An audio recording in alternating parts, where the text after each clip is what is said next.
Luigi Pirandello, an astrological portrait by Ciro Discepolo.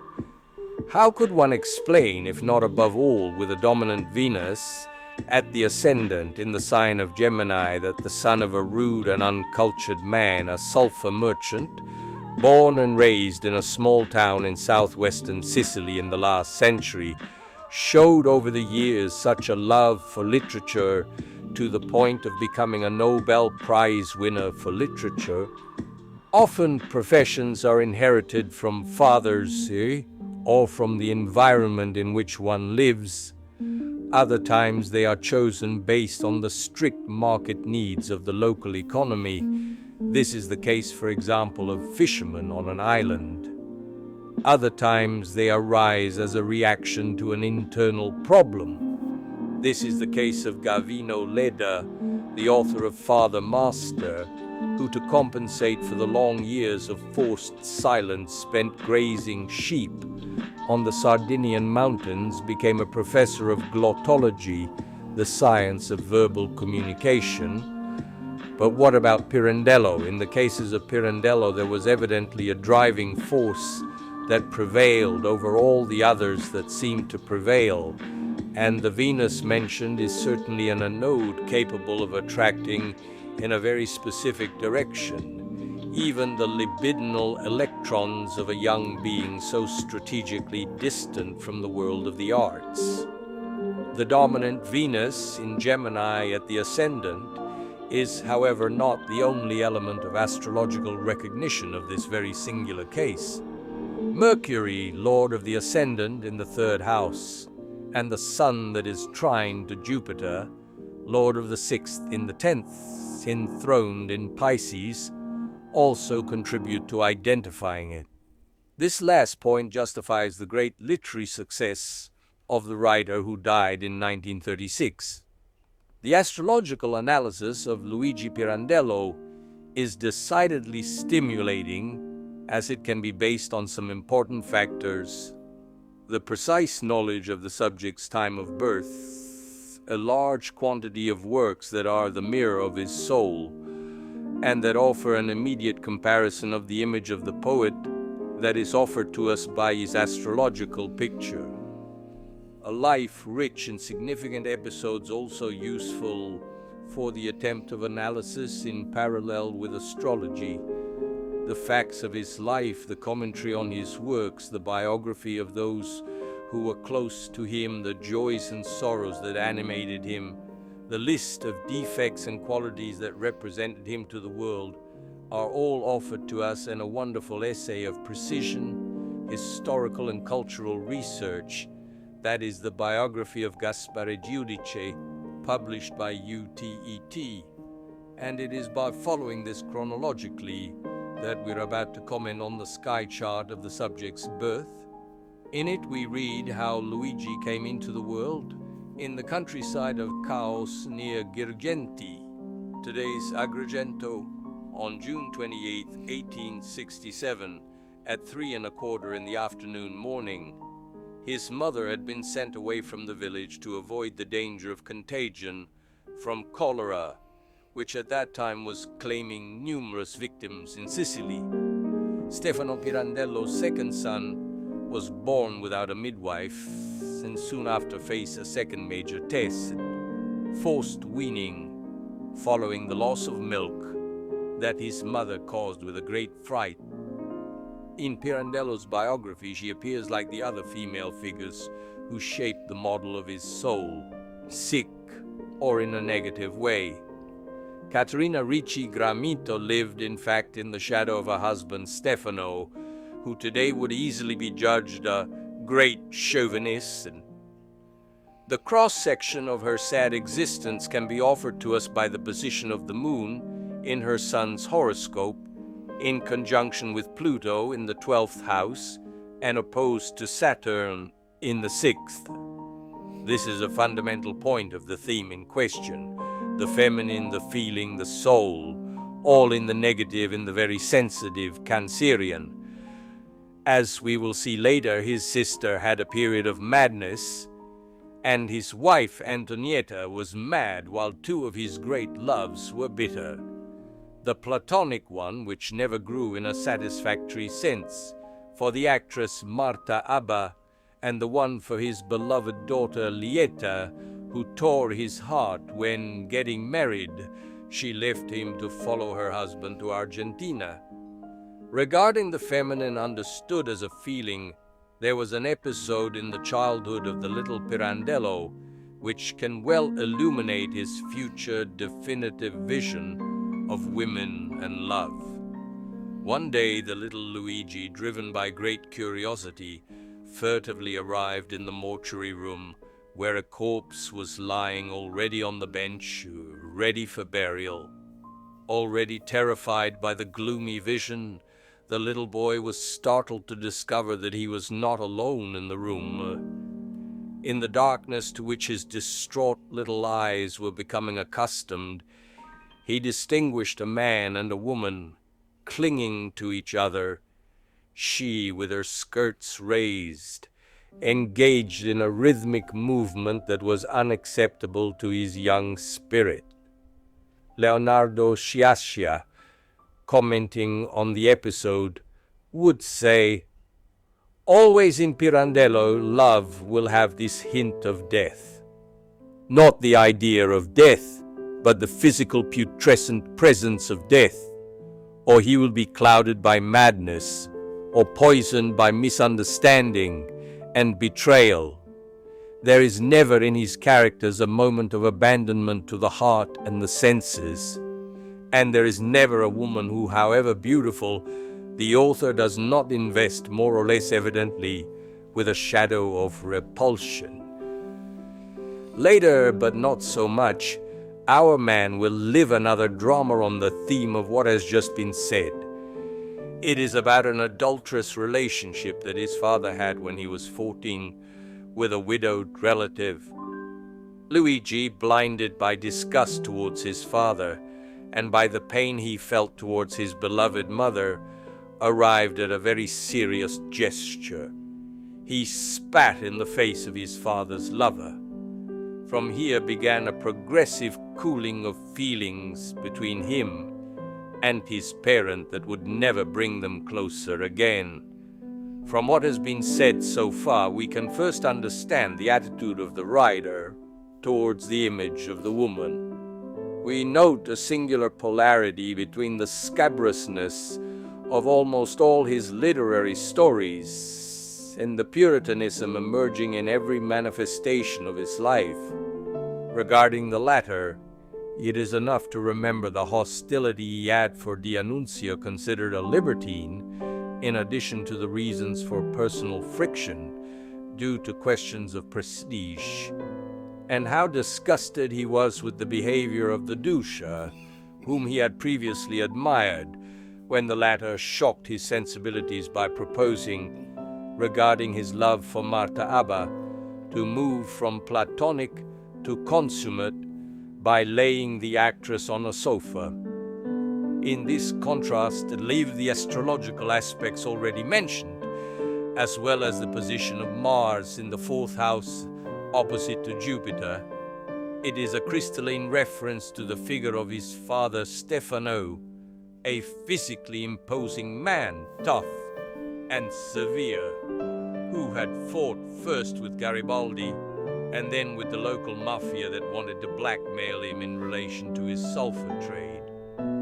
He was a tough man who never gave in, and for this reason, more than once, he was shot in ambushes in which he was wounded and in danger of death. These were the parents and the environment from which Pirandello, very sensitive, began to look out to the world, drawing the first piece of that great mosaic of pessimism which he then had to build during his life on man and on existence in general. 2 other serious episodes in the subject's childhood were the mental illness of his sister, already mentioned, and the financial collapse of his father. This would be followed by another, much more serious, which alienated all of Luigi's father-in-law's assets, entrusted precisely to Stefano Pirandello. From this serious event began the madness of his wife Antonietta. The financial problem was always naggingly present in Pirandello's life, even if alternated with periods of respite, and this is still testified by the moon, which in the horoscope in question is the ruler of the second house, and very badly placed in the 12th. The economic difficulties in which he often found himself were not always hostile to him. However, from some he took advantage of them, such as those which forced him to temporarily abandon poetry for more profitable writings, pushing him to write what was later considered his best novel, Il fu Mattia Pascal. The chronicles of his first 20 years still report a rather serious illness, and the great love for his cousin Lina, a love that faded naturally until it disappeared completely. In November 1887, Luigi left Sicily to go first to Rome, then to Corno, and finally to Bonn. But it was only the beginning of a long wandering around the world that would never end, and that would be interrupted only by more or less long stays in Rome in the first happy periods of his marriage, and in the equally beautiful ones of tender affection for his children, and in particular for Lieta. In this we see both the childish Cancerian side that runs away when he doesn't have love, and Mars in the 4th house, indicating precisely all his misadventures at home. Furthermore, Mars, which is in the 4th, his lord of the 6th, moves for work reasons, and these were certainly more numerous than those for study reasons. His stay in Germany, very positive for his studies, was frustrated by his poor health conditions that forced him to return more than once. Also in this regard, the birth chart is eloquent. Saturn badly placed in the 6th. It must be said, in fact, that the subject suffered greatly for health throughout his life. In this period, however, it was probably a question of psychosomatic disorders, stomach, resulting from the traumatic transplant from 19th century Sicily to Northern Europe, which, although very conservative, was already living in the light of the imminent 20th century, and certainly was many light years away from his birthplace. Then followed the years of his degree in literature on March 21st, 1891, of his return to Italy, of his great love for art and painting in particular.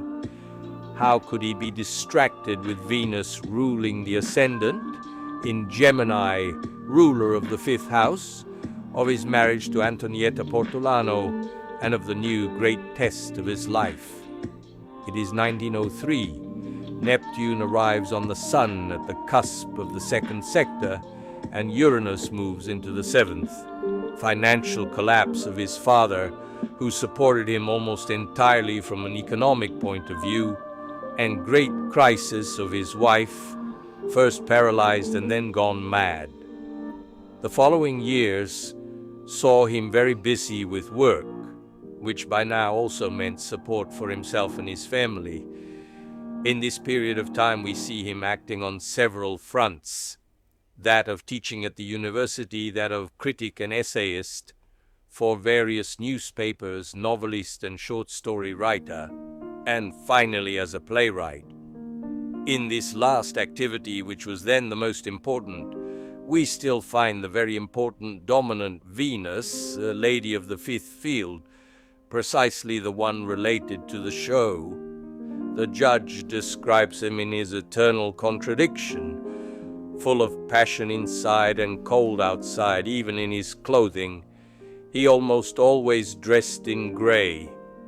Also from those years is the absurd jealousy of his wife, now in the grip of paranoia, who subjects him to continuous suffering and makes his life unbearable, already put in danger in 1903 when Luigi seriously thought of suicide. The great suffering and the great crosses to bear have characterized his entire existence, and he has always accepted them with a spirit of sacrifice as illustrated by the Moon-Pluto conjunction in the 12th. Gaspare Giudice says in the biography cited, Pirandello has truly and always suffered in his pride. As a child, irremediably because of his father. As a grown man, in the frustrated hope of sublime goals, nestled beyond the limits of expectation, he accepted evil from life with fierce, lucid patience. Undoubtedly, patience came from the Taurus values, moon in the sign and sun in the second house, co-significant to it, but the same were also a reason for obstinacy and fighting, supported by the underlying optimism discernible in the strong Sun-Jupiter trine and the will expressed by the Sun-Uranus conjunction. At this point, some considerations are necessary. Many have spoken of Pirandello's nihilism, of his perennial vision of man crushed by destiny, conditioned by fate to be a character and not a person, or a role and not an actor. But if this sense of annihilation characterized his thoughts so much, and with the life he lived it could not have been otherwise, it is also true that he was a great optimist if he found the strength to rebel against fate and to start over after every setback. This point, which is clear in the theme, does not seem to have ever been highlighted by biographers. In fact, despite having a general vision of the world in a pessimistic way, Moon opposite Saturn, the strong Sun-Jupiter trine made him optimistic in reality. With the beginning of the war, the many trials related to his children also began. Stefano, the firstborn, left as a volunteer in July 1915. The following November, during a heroic action, he was wounded in the chest and taken prisoner. He was later deported to Austria, where he was interned, amid much suffering until the end of the world conflict. His brother Fausto, already in arms, also had a hard time, and both fell ill with tuberculosis. It is surprising to note how even in these details the dominant cited several times expressed herself in an even brazen manner as the possessor of the fifth house, explaining the unconditional love that the writer had for his children. At the turn of this period we find the death of his mother, a suicide attempt by his daughter following the defamatory accusation of his now insane wife of incestuous relations with her parent, the return of Fausto from prison, and the definitive internment of Antonietta Pirandello in a nursing home where she would remain until her death. On July 16, 1921, his daughter Lieta gets married and 7 months later leaves for Argentina, giving the final blow to the subject, who was already overwhelmed by the dramatic events that were, however, the forge in which the new artist in him was tempered, and that he exhibited in the very original, for that beginning of the century, theatrical works of which 6 characters in search of an author is the most representative emblem. 1923 was the year of his greatest success, that was to earn him 10 years later the Nobel Prize for Literature. In those years there was also fascism, and Pirandello married it, only to then reject it as he had already done in the past, with the other political movements he had been approaching. What had probably struck him about the rising totalitarian movement was the radicalism it represented, and which tied in well with the Uranian values of the poet, who had the sun in conjunction with Uranus at birth.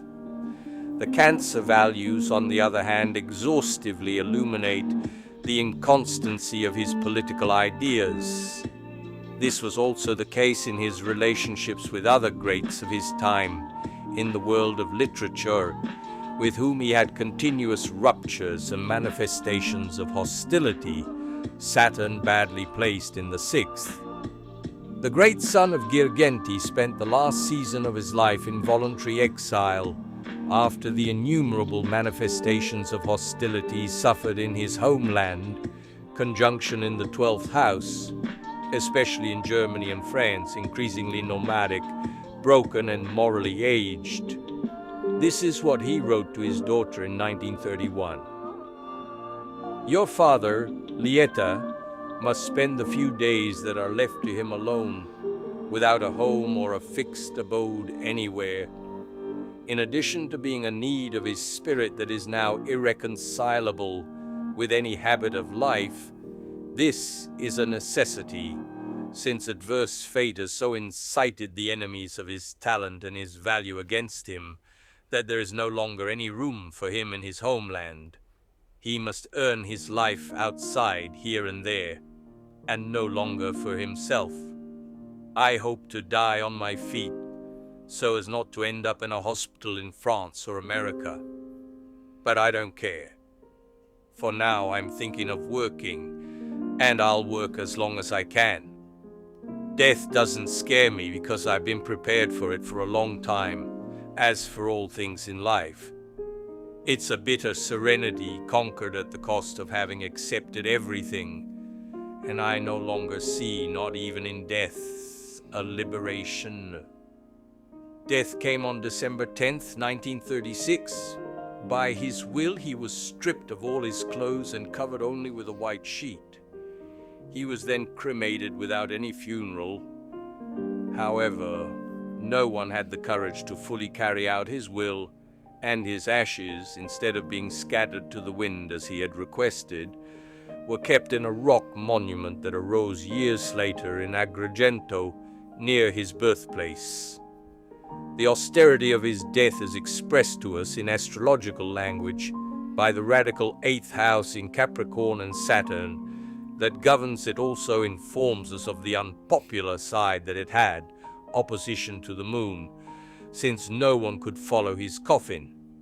Interesting are the subject's solar return horoscopes for the years 1915, 1918, and 1922, relating to the periods that saw the imprisonment of his son, and the internment of his wife, and the international success. There are three particularly significant periods of his life that can be better read astrologically, as well as with transits, precisely with the solar returns. Relative to 1915, we note three relevant transits: Pluto in the orbit of conjunction with the Sun, Neptune in that of conjunction with Mercury, and Uranus in perfect quadrature with the Moon. The solar return presents a stellium in the 7th house, which is precisely that of war and of declared enemies, and Mars in the 6th. The ascendant of the revolution falls in the radical 6th, near the descendant, and this, on the one hand, reinforces the meanings of the 7th of the revolution, and on the other, can indicate that the health of the subject was significantly affected by the wounding and imprisonment of his son. But in any case, it tells us of a black year. The separation from his wife is marked by the simultaneous passage of Saturn to the bottom of the sky and Uranus to the mid-heaven. The solar return is also very eloquent in this regard. Stellium in the 10th house and ascendant falling in the radical 5th, the return of the sun from Austria. Furthermore, we find Mars in the 1st. Finally, the success represented by Jupiter trine to the sun from the 6th house. In the solar return, we find the Sun, Mercury, and Pluto in the 10th. Ciro Discepolo, taken from the book Gli astri del successo, Armenia, Milan, 1979,